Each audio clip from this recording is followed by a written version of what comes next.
우리나라 역사를 거슬러 올라가 보면 사실 자랑할 만한 것은 반만 년 긴 역사 외에 그렇게 두드러지게 할 내용이 없습니다.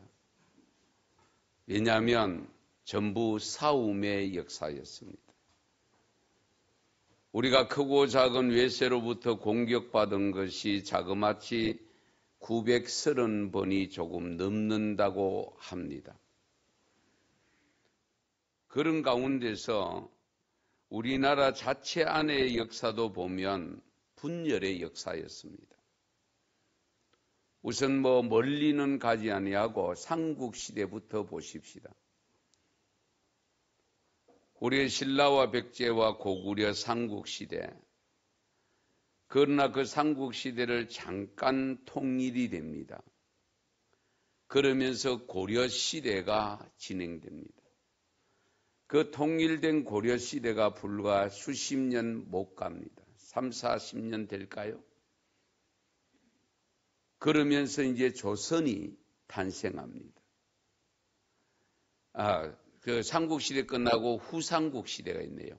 후삼국시대가 있고 고려시대가 진행되어지고 그러면서 조선시대로 이어집니다. 이 조선시대가 이어진 것이 1392년도부터 시작이 되어져서 1500년도가 되면서 외세의 침략을 크게 받기 시작합니다. 그래서 생긴 내용들을 보시면 을묘외변이라든지 임진왜란이라든지 명랑해전, 그러다가 1600년대에 들어오면은 중국 청나라의 공격을 받아서 정묘호란, 병자호란 이런 큰 외세를 겪게 되죠. 그리고 난 다음에 프랑스와 미국의 또 공격을 받아서 병인양요, 신미양요 이런 전쟁들을 치르면서 결국 일본에 의해서 1910년도에 한일 합방이 되어질 때에 우리나라 안에는 계속적으로 남녀노소 그리고 사색당파, 양반계급과 천민계급 이런 여러 유형의 갈등의 요소를 안고 살아온 것이 우리 민족입니다. 지금도 그 여파가 남아있어서 특히 영호남의 관계, 이 관계는 아직도 끝나지 않았습니다. 겉으로는 안 그런 척 하는데 정치 이야기만 나오면 갈라지고 그리고 서로가 선입관을 가지고 적대시하는 이런 모습들. 이런 가운데서 복음으로 한반도에 새로운 기독교 정신이 나름대로 편만해지면서 선한 영향력을 끼치게 되어서 오늘의 대한민국이 되었습니다. 많은 약점들을 안고 있지만은 그래도 하나님을 경외하는 열정적인 믿음의 모습을 보시고 하나님은 이 민족에게 복을 주셔서 세계인들이 놀랄 정도의 민족이 되어 있는 것은 분명합니다. 그런 가운데서도 아직도 우리가 비전을 이렇게 바라볼 수 있는 내용의 모습이 되지 못하는 정치인들의 모습을 보고 있지 않습니까? 참 안타까운 현실이죠. 이런 과정을 거치면서 우리에게 좀 뭐라 그럴까요? 고쳐져야 될 잘못된 생각이 있는데 그게 뭐냐? 오로지 1등 중심의 생각입니다. 지금은 많이 아이들에게 달라진 내용을 들 수 있습니다만은 저희들이 학창시절에 자랄 때에 너 꿈이 뭐냐라고 물으면 대부분이 대통령. 이 대답이 굉장히 많았습니다. 아마 여러분도 기억할 겁니다. 대통령. 오로지 그것이 목표고 그걸 꿈을 꾸고 이야기하면은 또 어른들이 좋아하시고 그런 가운데서 살다 보니까 학교에 가서 반장 하나 되면 야단 납니다. 한턱 내기도 하고, 거기다가 정교회장 했다 하면은 뭐 물불을 가리지 않고 빚을 내서라도 학교에 돕고 아이들 친구들 초청해서 한턱 내고, 이런 것이 우리들의 모습입니다. 그런데 물론 그것이 다 나쁜 것은 아닙니다만은, 그러나 그러다 보니까 자연스럽게 무엇이 나타나느냐? 경쟁심이 유발된 겁니다. 이 경쟁심이 유발되어져서 어쩌면 오늘날 우리나라가 이만큼 잘 살게 되었는지도 모르지만, 그러나 그 경쟁심 때문에 결국 원수가 되고 적이 되어지고, 어느 날 갑자기 친구가 원수로 돌변하는 이런 현실이 우리 주위에 보면 많이 일어나고 있는 것을 느끼지 않습니까? 직장에 들어가도 직급이 높아지기를 간절히 사모하고 있는 것은 뭐 기정사실입니다. 사회에서도 계급 상승을 목표로 하는 것이 대부분이고요.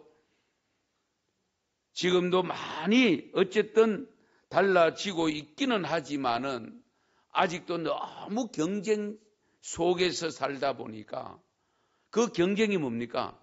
전부 높이 올라가려고 하는 경쟁입니다.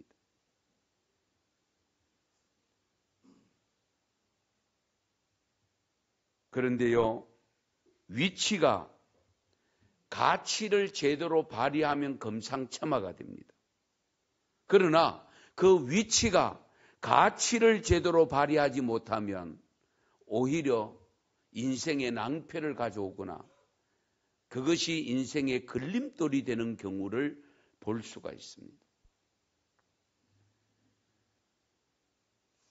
우리가 살아가는 삶을 여러분 면면히 잘 생각해 보셔야 됩니다. 내가 무엇을 위해서 살아야 되는가? 정말로 위치를 추구하는 삶이어야 되는가? 아니면 의미에 초점을 둔 삶이어야 되는가? 깊이 헤아려 보셔야 됩니다.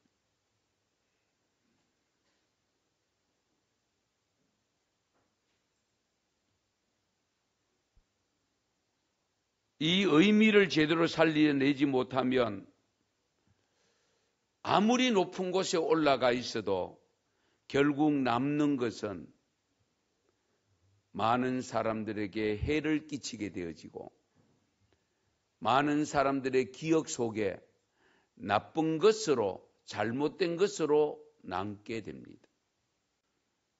우리는 예수님을 따르는 제자라고 고백하고 있음에도 불구하고 그 예수님의 삶을 닮은 모습이 제대로 나타나지 않는다는 사실입니다. 예수님은 위치를 높이 평가하지 않았습니다. 오히려 우리를 구원하시기 위해서 자신의 위치를 다 내려놓았습니다. 오늘 예수님이 스스로 38절에 고백합니다. 내가 하늘에서 내려온 것은, 어디에서 내려오셨다고요? 하늘에서. 아마 저와 여러분이 하늘에 있으면 절대로 못 내려가. 안 내려오려고 발부둥 칠 겁니다. 그런데 예수님께서는 스스로 고백합니다. 내가 하늘에서 내려온 것은, 우리 예수님이 하늘에서 내려온 것을 우리가 이걸 단편적으로 한 절로 고백하니까 그렇지만은 그 중심 속으로 들어가 보면 여러 가지를 내려놓아야 되겠습니다. 왜? 하나님이면서 인간의 몸을 입고 오신 분이 예수님이잖아요. 그 하늘보자, 화려한 하늘보자를 버려두고 마구간으로 오셨습니다. 이것이 쉽습니까? 어렵습니다. 우리가 살아가는 삶의 터전에서 30평 아파트에서 24평으로 내려앉는 것도 못 내려앉는데 하늘을 버려두고 마구간에 온다? 불가능한 일입니다. 그런데 예수님께서는 내가 하늘에서 내려온 것은 하늘에서 내려왔다라고 고백합니다. 영원한 영이면서도 유한한 육체를 입고 내려오셨습니다. 죽은 나사로를 살리는 능력을 갖고 계시면서도 자신은 십자가의 무능한 모습으로 달려 죽으셨습니다. 물로 포도주를 만드시는 기적과 오병이의 기적, 칠병이의 기적, 물리로 걸으시는 이적 등을 능력을 가지고 있음에도 불구하고 자기를 괴롭히는 수많은 사람들에게 해를 가하지 않으시고 저주하지 않으시고 오히려 이 사람들이 하는 일을 알지 못함으로 이들을 용서해달라고 의미 있는 삶을 우리에게 보여주셨습니다. 이것이 어떻게 가능한가? 우리가 쓰는 용어 중에 가끔 표현하는 것이 있습니다. 내려놓는다. 또 다 내려놓았다. 이 표현을 하는 것은 자기가 누릴 수 있는 것을 누리지 않는다는 의미입니다. 그렇게 하는 이유가 두 가지입니다. 하나는 무능해서 잘못해서 내려놓지 않으면 안 되는 상황에 돌입해서 내려놓는 경우가 있을 수 있습니다.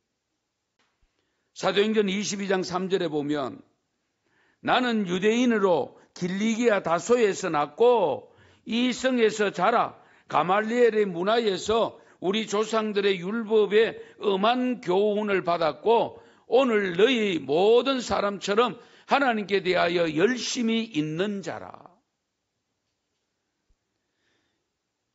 유대 땅 길리기아 다소에서 났다라고 했고 가말리엘 문화생이었다는 것을 강조하고 있습니다. 이것이 사도 바울의 세상에 살 때에 추구했던 가장 높은 위치입니다. 거기다가 빌립보서 3장 5절 6절에 또 말씀합니다. 나는 8일 만에 할례를 받고 이스라엘 족속이요 베냐민 지파요 히브리인 중에 히브리인이요 율법으로는 바리새인이요 열심히로는 교회를 박해하고 율법의 의로는 흠이 없는 자라. 대단하죠? 아마 이 자리에 앉은 분들 중에는 예배드린 분 중에는 바울과 같은 이 정도 고백하기가 어렵습니다. 이 내용의 말씀을 보면 사울이 의미 있는 삶을 산 것이 아니고 지금까지 부활의 예수님을 만나기 전까지는 오로지 위치를 중요하게 여겼다.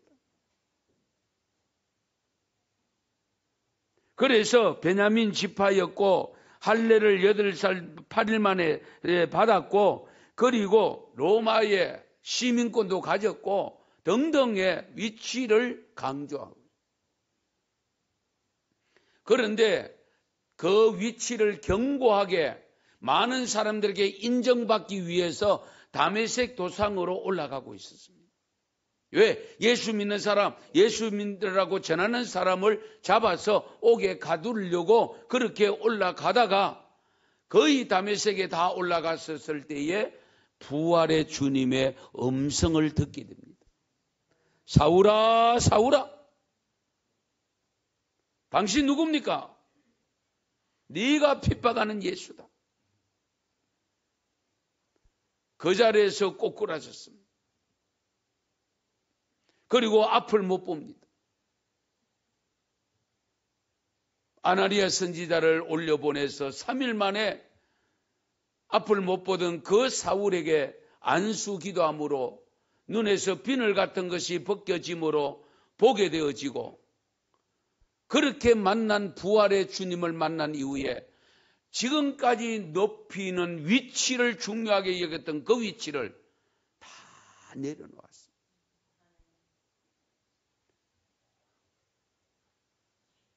그것이 바로 빌립보서 3장 7절에서 9절입니다. 우리 같이 한번 자막에 뜨는 내용 같이 읽겠습니다.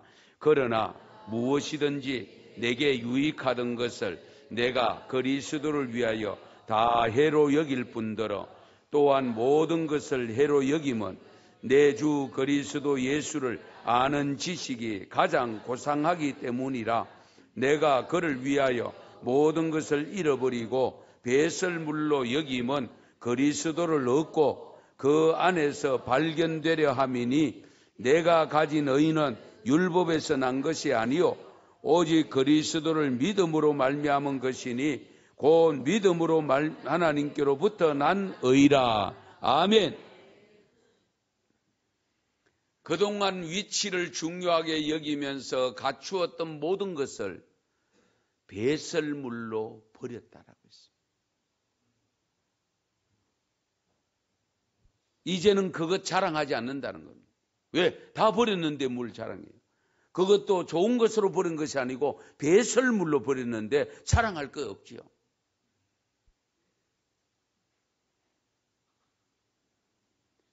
예수님을 믿는 성도들의 삶은 높은 위치를 추구하는 삶이 아니라 의미 있는 삶을 추구하는 삶을 사는 사람들임을 믿습니까? 성도 여러분들은 지금 현재의 삶을 한번 잘 살펴보십시다. 위치를 추구하는 삶인지 아니면 의미 있는 삶인지를 한번 잘 생각해 보십시오. 지난 3주간에 걸쳐서 우리가 옛사람을 십자가에 못 박아야 될 내용의 말씀을 들었습니다. 위치를 중요시 여기지 아니하고 의미 있는 삶을 살 때에 십자가에 못 박을 수가 있습니다.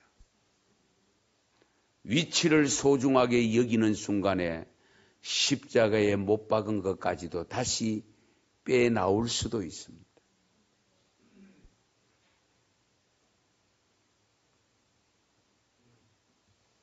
세상에 돌아보면 유명하다고 추앙받고 존경받는 인물의 공통점이 뭐냐?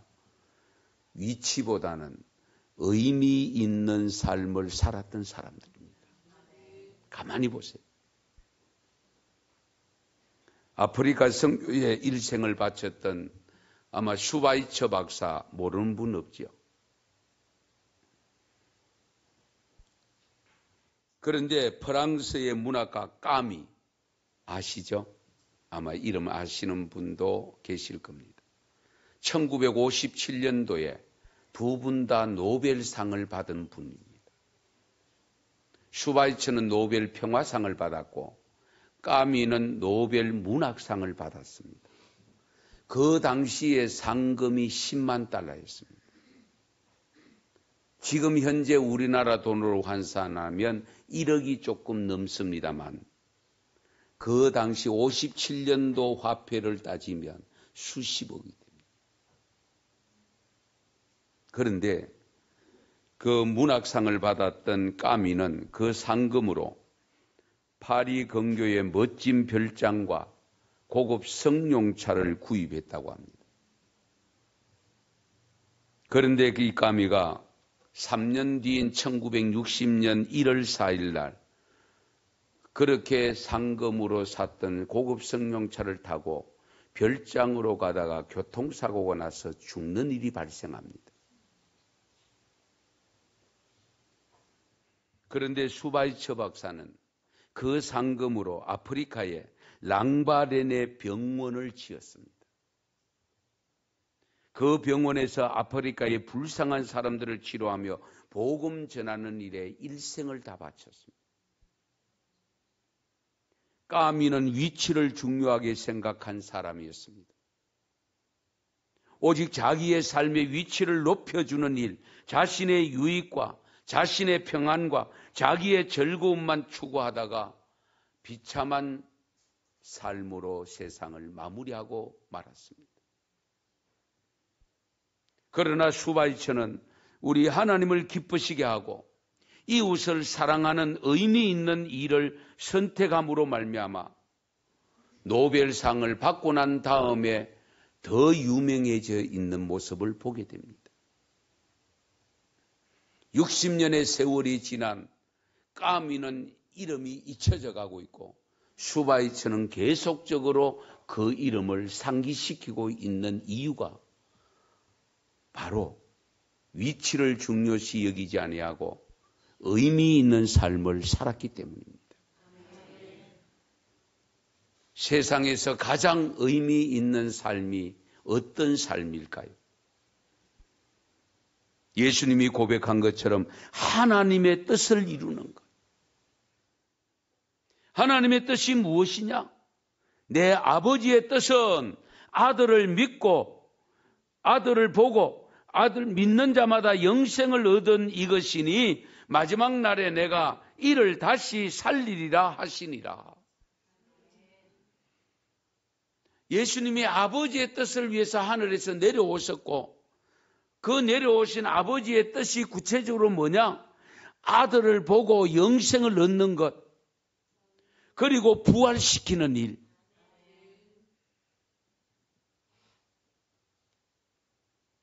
이 하나님의 뜻, 구원을 시키는 이 일, 가장 큰 의미 있는 일임을 믿으시기 바랍니다. 이 의미 있는 일들을 우리가 해야 되지 않겠습니까?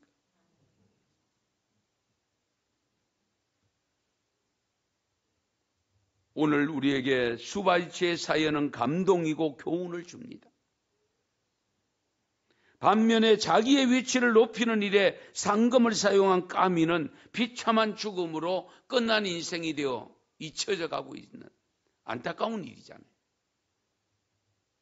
차라리 그 상금 안 받았으면, 그 노벨상을 받지 않았더라면 더 좋았을 뻔했잖아요.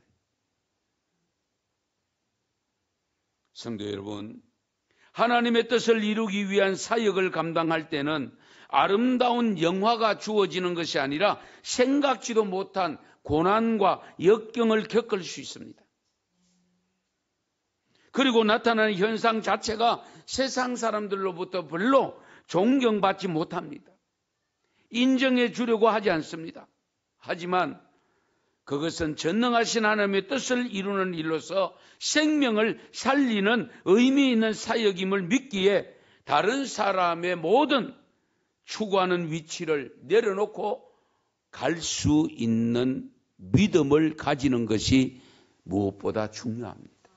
성도 여러분, 우리가 세상에서의 위치, 교회 안에서의 위치보다 더 중요한 것은 의미입니다. 의미와 가치가 더 중요합니다.